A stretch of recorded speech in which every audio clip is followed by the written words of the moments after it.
కాబట్టి ప్రేమ ఉన్నప్పుడు ఎంత కష్టపడ్డా కష్టం అనిపించదు, ఎన్ని త్యాగాలు చేసినా గొప్ప అనిపించదు. అది నా ధన్యత, అది నా భాగ్యం. అవునా? అలాగే దేవుడు వదిలేయటం కూడా ఇబ్బంది అనిపించదు, అది చాలా తేలిక. యేసయ్యను ప్రేమిస్తాం కాబట్టి సూత్రం అర్థమైందా మీకు? మొదటి ప్రేమలో మనం ఉన్నప్పుడు దేవుడి కోసం చేసేవన్నీ మనకు కష్టం అనిపించలేదు, దేవుడు వదిలేయమన్నవన్నీ వదిలేయటం మనకి పెద్ద శ్రమ అనిపించలేదు. ఇప్పుడు ఈ రెండు, దేవుని కోసం నిందమోయాలంటే బాధ అవుతుంది, దేవుని గురించి సాక్ష్యం ఇస్తే ఎవరన్నా ఏమైనా తృణీకరిస్తారేమో అనే బాధ అవుతుంది అని నీకు అనిపిస్తే, దేవుడు వదలటం నీకు కష్టం అవుతుంది అనిపిస్తే, నీకు లోపం ఏంటంటే ప్రేమ తగ్గింది. మొదట ఏవైతే ఈజీగా అనిపించినాయో అవన్నీ ప్రేమను బట్టి అనిపించినాయి, ఇప్పుడు ఏవి కష్టం అనిపిస్తున్నాయి అవన్నీ ప్రేమ లేమిని బట్టి, లోపాన్ని బట్టి అనిపిస్తున్నాయి. కాబట్టి ఇప్పుడు బ్లడ్ పర్సెంటేజ్ తగ్గితే ఏం చేయాలి? డాక్టర్ దగ్గర పోతే ఏమి ఇస్తాడు? రక్తం తగ్గిందంటే ముందే ఇస్తాడు, బ్లడ్ పట్టడానికి టానిక్ ఒకటి ఇస్తాడు. అవునా? ఆ బీట్రూట్ తాగు, ఆ క్యారెట్ తాగు, ఆ జ్యూస్ తాగు అని కొన్ని సలహాలు సూచనలు చెప్తాడు. అవి తాగినప్పుడు మళ్ళీ ఇంకా అసలు అవి తాగినా ఇప్పుడు ఇట్లా డెవలప్ అయ్యేటట్టు లేదు అంటే అర్జెంటుగా బ్లడ్ ఎక్కిస్తాడు అవసరమైతే. ఇప్పుడు దేవుని ఎడల మనకున్న ప్రేమ తరుగైంది కనుక ఇప్పుడు అత్యవసరంగా మనం మళ్ళీ ఇప్పుడు బ్లడ్ ఎక్కించుకున్నట్టు, నీరసం వచ్చినట్టు గ్లూకోజ్ ఎక్కించుకున్నట్టు ఇప్పుడు మనం మళ్ళీ ప్రేమను ఎక్కించుకోవలసి ఉన్నది మన హృదయంలోనికి. అర్థమైతే గట్టిగోడు గోడు. అపోస్తలులు ఎందుకంత ఆనందంగా ఫీల్ అయ్యారు? ఎందుకు వాళ్ళు ఈ నామం నిమిత్తం శ్రమ పడటం ఒక ధన్యతాన్ని ఫీల్ అయ్యారంటే, పిచ్చి లవ్ దేవుడు, పిచ్చి ప్రేమ. ఎంత పిచ్చి ప్రేమ అంటే యేసయ్య కోసం చచ్చిపోయి అంత ప్రేమ బిడ్డలారా. అందుకే వాళ్ళు ధన్యులయ్యారు. 1900 సంవత్సరాలుగా ఇంకా మన నోళ్లలో వాళ్ళు నాంతానే ఉన్నారు. కొంతమంది వాళ్ళ సాక్ష్యం చెప్తారు, అన్నా నన్ను ఇలా కొట్టారన్నా,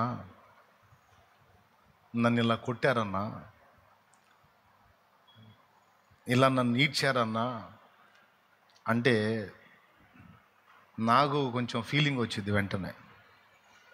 నేను ఇలా కొట్టబడ్డాను, ఈడవబడ్డాను, ఇట్లా రక్తం కూడా కారింది అన్నప్పుడు ఆ పదం చెప్పినటువంటి దైవజనుడైన విశ్వాసైన నాకు ఎక్కడ కనపడతారో తెలుసా? శిఖరం మీద కనపడతారు.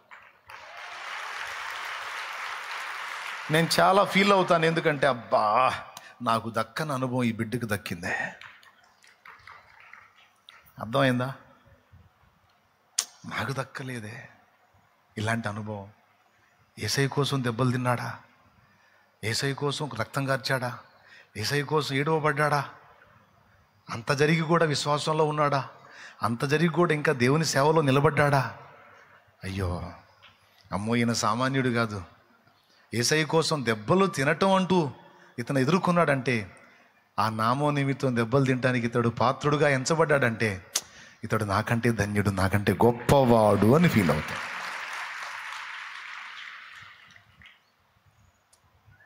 సంఘాన్ని బట్టి, లేకపోతే వాళ్ళు వేసుకొచ్చిన కారును బట్టి, వాళ్ళు చూపించిన బిల్డప్ను బట్టి నేను ఎప్పుడూ ఎవరిని రెస్పెక్ట్ చేయను.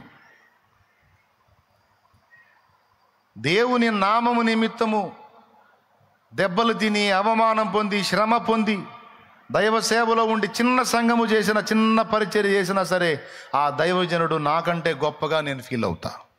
ఎందుకంటే నేను పొందని అనుభవాలు నా ప్రభు నామము నిమిత్తం అతడు పొందాడు. అతన్ని దేవుడు పాత్రుడుగా ఎంచాడు కనుక అతడు నాకంటే గొప్పవాడు. ఏమన్నా అర్థమైందా నేను చెప్పింది మీకు? ఇదంతా ఎందును బట్టి కలిగిద్ది? ఆయన ఎందున్న ప్రేమను బట్టి. దైవజనుల అతిశయం అదే. మరి ఎవరు ఎక్కువ తనులు తిన్నారు, ఎవరు ఎక్కువ దెబ్బలు తిన్నారు, ఎవరు ఎక్కువ మాటలు పడ్డారు, ఎవరు ఎక్కువ అవమానాలు పొందారు, ఎవరు ఎక్కువ దూషణ పొందారు? నా నామము నిమిత్తం ఇదిగో ఈ నా కుమారుడు ఎన్నో బాధలు పడ్డాడు, నా నామము నిమిత్తం ఈ నా కుమార్తె ఎన్నో బాధలు పడింది, రా నా కుమారి, రా నా కుమారుడా, నా నామము నిమిత్తం దూషణ సహించావు, ద్వేషాన్ని భరించావు, సిగ్గుపడలేదు, రా ఇదిగో నీ కిరీటం అంటాడు. అక్కడ అవమానమునకు ప్రతిగా ఘనతను, రెట్టింపు ఘనతను ఇదిగో నీకు ఇచ్చుచున్నాను, స్వతంత్రించుకోబోమంటాడు. కొంతమంది ఏడుస్తా చెబుతారు, అన్నయ్య నేను యేసు ప్రభుని నమ్ముకున్నానని మా వాళ్ళందరూ నన్ను తల ఓ మాట అంటున్నారు, అన్నయ్య చచ్చిపోవాలనిపిస్తుంది అన్నయ్య. నిజంగా నీలాంటి హాఫ్ మైండ్ వాళ్ళు సావటమే కరెక్ట్ అనుకుంటాను నేను. దేవునికి స్తోత్రం. వాక్యం తెలియని మా లోకాలు ఎందుకు? అయితే మీ అంతటా మీరు చేసిన నరకానికి పోతారు. ఆయన తీసుకున్నదాకా ఆగండి అని చెబుతా. వెర్రిముఖమా, దేవుని వాక్యం ఏం చెప్పింది? నా నిమిత్తము జనులు మిమ్మును నిందించి దూషించి అబద్ధముగా మీ మీద చెడ్డ మాటలెల్లా పలుకున్నప్పుడు మీరు ధన్యులందా దరిద్రులందా? ధన్యులు, సంతోషించి ఆనందించి గంతులు వేయండి, మీ ఫలము పరలోకమందు అధికమైంది. అయింది. అంతేనా? అసలు ఇంకా చెప్పాలంటే భూమి మీద సేవ చేసేవాడికి ఆస్తి అదే. నేను చెప్పేది అర్థమైతే ధన్యులే. నిజంగా సేవ చేసే మాకు ఆస్తులు ఏంటో తెలుసా? దేవుని నిమిత్తం పడిన పాటలే మా ఆస్తులు. ఎందుకంటే అవే వస్తాయి గుర్తింపులోకి. అక్కడ ఏమైనా అర్థమై కొట్టారా లేదా అర్థం కాకపోయినా కొట్టారా? ఇప్పుడు చెప్పమ్మా, మరి దేవుని నామ నిమిత్తం నువ్వు ఏదన్నా దెబ్బ తిన్నావు అనుకో, ఒక దెబ్బ కొట్టారనుకో, నన్ను కొట్టారు నేను బతకను అంటావా? లేకపోతే ఆహా దేవా, నీ నామం నిమిత్తం ఈ దెబ్బ తినడానికి నన్ను పాత్రుడిగా ఎంచావా, ఎంత ధన్యత నాయన అంటావా? ఏమంటావు? నా దగ్గరికి వచ్చి ఇంకెవరన్నా, ఇప్పుడు చెబుతున్నా స్పష్టంగా మళ్ళీ, నేను యేసుప్రభు నమ్ముకున్నానని మా ఆయన అన్నాడు, మత్త తిట్టింది, మామ కొట్టాడు, జుట్టు పట్టుకొని లాగారని లేడీస్ చెప్పినా, లేకపోతే అందరూ నన్ను వెలేసారని పురుషులు చెప్పినా, ఇదిగో నా సమాధానం, అది కర్మగా భావించొద్దు. ధన్యత అందరికీ దక్కదు. అది నువ్వు విశ్వాసమైనా సరే నాకు ఎక్కువ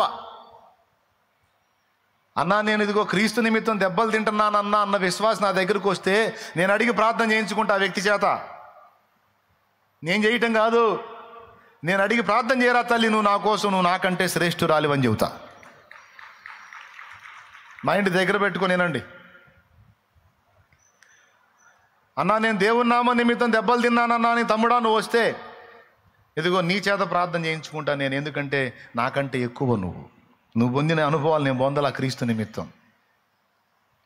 ఎంతమందికి అర్థమైందో చేతులు ఎత్తండి. దీన్నే ఏబి మాస్లామణి గారు పాటలో మెన్షన్ చేశాడు. సిలువమూర్తి కృపను జాట సిగ్గుపడని సేవ, సిలువ నిందలను భరించి శిరము వంచి మురియు సేవ, శిరము వంచి మురియు సేవ, మధుర మధుర మధుర సేవ, యేసు ప్రభు సేవ, మధుర మధురం.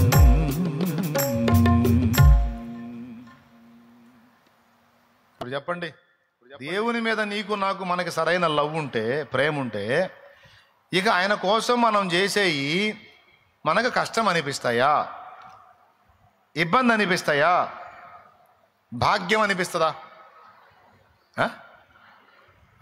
ఇప్పుడు మరి ఇప్పటిదాకా నీకు అవన్నీ భాగ్యాలుగా అనిపించినాయా, లేకపోతే బాధ పెట్టినాయా?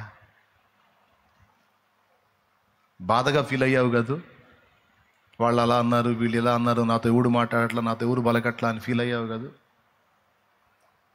ఆయన నామం నిమిత్తం అలాగును అనుభవించడానికి నిన్ను పాత్రురాలిగా దేవుడు ఎంచాడంటే ఆ అదృష్టం నీదది.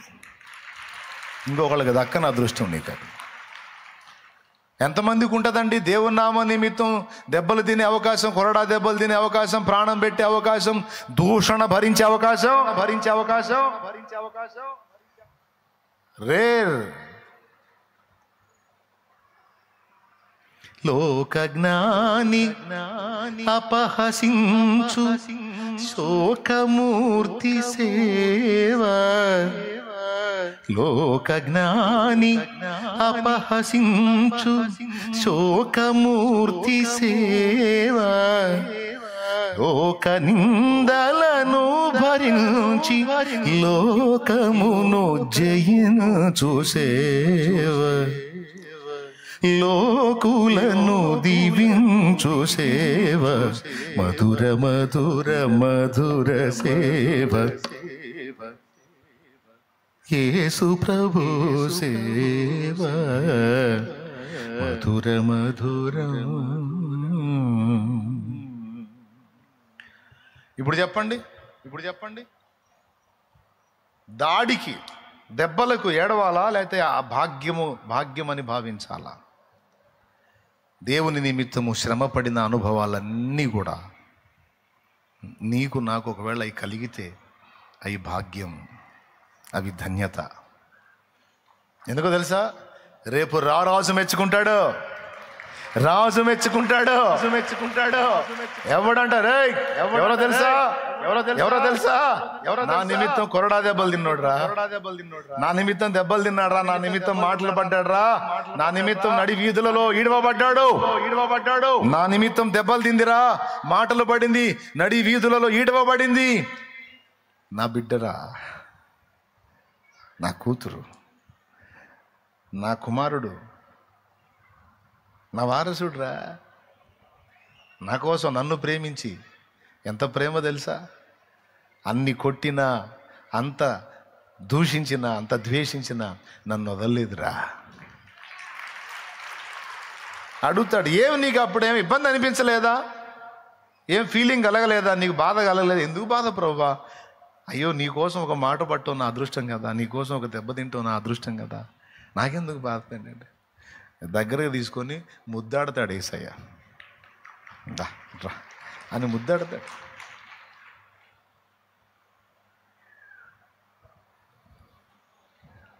కాళ్ళ క్రింద నలిగిన గాని మల్లె పరిమళం మారేన, మెలికలిన్ని తిరిగిన గాని బంగారు కువెల తరిగేన, మనుషులెంత నవ్విన గాని మనసు గాయపరచిన గాని,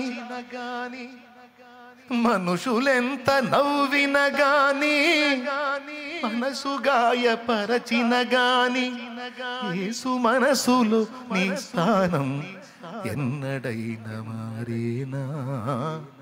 ప్రభు నిన్ను వీడేనా? అనుకున్నావా నిన్ను నీవు దీనునిగా? చేశాడయ్యా యేసు నిన్ను ఉన్నత పాత్రగా. అయి ఉన్నావా ఆత్మ విషయమై దీనునిగా? అందుకోసమే నచ్చావయ్యా యేసుకు అంతగా. దేవునికి మహిమ.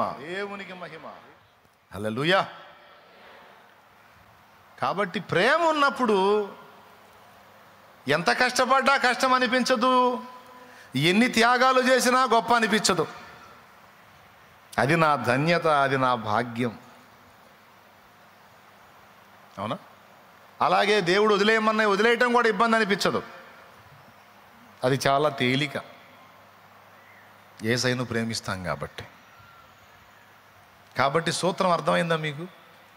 మొదటి ప్రేమలో మనం ఉన్నప్పుడు దేవుడి కోసం చేసేవన్నీ మనకు కష్టం అనిపించలేదు, దేవుడు వదిలేయమన్నవన్నీ వదిలేయటం మనకి పెద్ద శ్రమ అనిపించలేదు. ఇప్పుడు ఈ రెండు, దేవుని కోసం నింద మోయాలంటే బాధ అవుతుంది, దేవుని గురించి సాక్ష్యం ఇస్తే ఎవరన్నా ఏమైనా తృణీకరిస్తారేమో అనే బాధ అవుతుంది అని నీకు అనిపిస్తే, దేవుడు వదలటం నీకు కష్టం అవుతుంది అనిపిస్తే, నీకు లోపం ఏంటంటే ప్రేమ తగ్గింది. మొదట ఏవైతే ఈజీగా అనిపించినాయో అవన్నీ ప్రేమను బట్టి అనిపించినాయి, ఇప్పుడు ఏవి కష్టం అనిపిస్తున్నాయి అవన్నీ ప్రేమ లేమిని బట్టి, లోపాన్ని బట్టి అనిపిస్తున్నాయి. కాబట్టి ఇప్పుడు బ్లడ్ పర్సెంటేజ్ తగ్గితే ఏం చేయాలి? డాక్టర్ దగ్గరికి పోతే ఏమిస్తాడు? రక్తం తగ్గిందంటే ముందు ఏమిస్తాడు? రక్తం బ్లడ్ పట్టడానికి టానిక్ ఒకటి ఇస్తాడు. అవునా? ఆ బీట్రూట్ తాగు, ఆ క్యారెట్ తాగు, ఆ జ్యూస్ తాగు అని కొన్ని సలహాలు సూచనలు చెప్తాడు. అవి తాగినప్పుడు మళ్ళా ఇంకా అసలు అవి తాగినా ఇప్పట్లో డెవలప్ అయ్యేటట్టు లేదు అంటే అర్జెంటుగా బ్లడ్ ఎక్కిస్తాడు అవసరమైతే. ఇప్పుడు దేవుని ఎడల మనకున్న ప్రేమ తరుగైంది కనుక ఇప్పుడు అత్యవసరంగా మనం మళ్ళీ ఇప్పుడు బ్లడ్ ఎక్కించుకున్నట్టు, నీరసం వచ్చినోడు గ్లూకోజ్ ఎక్కించుకున్నట్టు ఇప్పుడు మనం మళ్ళీ ప్రేమను ఎక్కించుకోవలసి ఉన్నది మన హృదయంలోనికి. అర్థమైతే గట్టిగోడు. అపోస్తలులు ఎందుకంత ఆనందంగా ఫీల్ అయ్యారు, ఎందుకు వాళ్ళు ఈ నామం నిమిత్తం శ్రమ పడటం ఒక ధన్యతాన్ని ఫీల్ అయ్యారంటే, పిచ్చి లవ్ దేవుడు అంటే, పిచ్చి ప్రేమ. ఎంత పిచ్చి ప్రేమ అంటే యేసయ్య కోసం చచ్చిపోయే అంత ప్రేమ. బిడ్డలారా, అందుకే వాళ్ళు ధన్యులయ్యారు. 1900 సంవత్సరాలుగా ఇంకా మన నోళ్లలో వాళ్ళు నాంతానే ఉన్నారు. ఎందుకు? లవ్ ఎవరి మీద? యేసయ్య మీద. ఎంత పిచ్చి! ఆయనే ప్రపంచం. నిజంగా ఆయన అంత పిచ్చిగా ప్రేమించి ఆయన కోసం పరితపించిన వ్యక్తులందరినీ దేవుడు ఘనపరిచి వాడుకున్నాడు. దావీదుకు యేసయ్య అంటే పిచ్చి, దేవుడు అంటే పిచ్చి. దావీదుని ఎత్తాడు. నాకు ముందున్న భక్తులు, ప్రస్తుత తరంలో ఉన్న భక్తులు కూడా కొంతమంది యేసయ్యని పిచ్చిగా ప్రేమించే వాళ్ళు ఉన్నారు. అలా ప్రేమించిన వాళ్ళందరినీ నా తండ్రి దీవించి వాళ్ళని ఘనపరుస్తానే ఉన్నాడు. ఇంకా ప్రేమిస్తూ ఉన్నట్టయితే నిన్ను కూడా లైన్లో తెచ్చుకుంటాడు. ఆయన ఇచ్చే ఘనత శాశ్వతమైంది. ఆనాడు పేతురు, పౌలు, యోహాను, అబ్రహాం, ఇసాకు, యాకోబు, దావీదు, దానియేలు మొదలైన వాళ్ళందరూ దేవుణ్ణి పిచ్చిగా ప్రేమించారు. సంవత్సరాలుగా, వందల వేల సంవత్సరాలుగా వాళ్ళ పేర్లు వస్తానే ఉన్నాయి. అది దేవుడిచ్చే ఘనత. సరే, బాగుంది. ఇప్పుడు మనం పోరాడుతున్న పాపాలను జయించాలంటే సూత్రం ఏందో అందరూ చెప్పండి. ఇప్పుడు మీకేం అర్థమైందో? మీరు ఎంత తొందరగా జీవితం తొందరగా ముగిస్తా, నేను వెళ్దాం. ఇక మనం ప్రేమే. ఎవరి మీద ప్రేమ? రైట్. మనకు దేవుడి కోసం చేసేవి, పడేవన్నీ కష్టంగా అనిపించకుండా అవి ధన్యతగా అనిపించాలంటే ఏం కావాలి? ఆ ప్రేమ తగ్గితే ఇవన్నీ ఇబ్బందులు అనిపిస్తాయి. అదే ప్రేమ మళ్ళీ భర్తీ అయిందనుకో, ఎత్తుకోవటమే పాట. ఆహా నా ధన్యత. పాడొద్దులే, చాలు అంతే. 2 అయిపోయినాయి.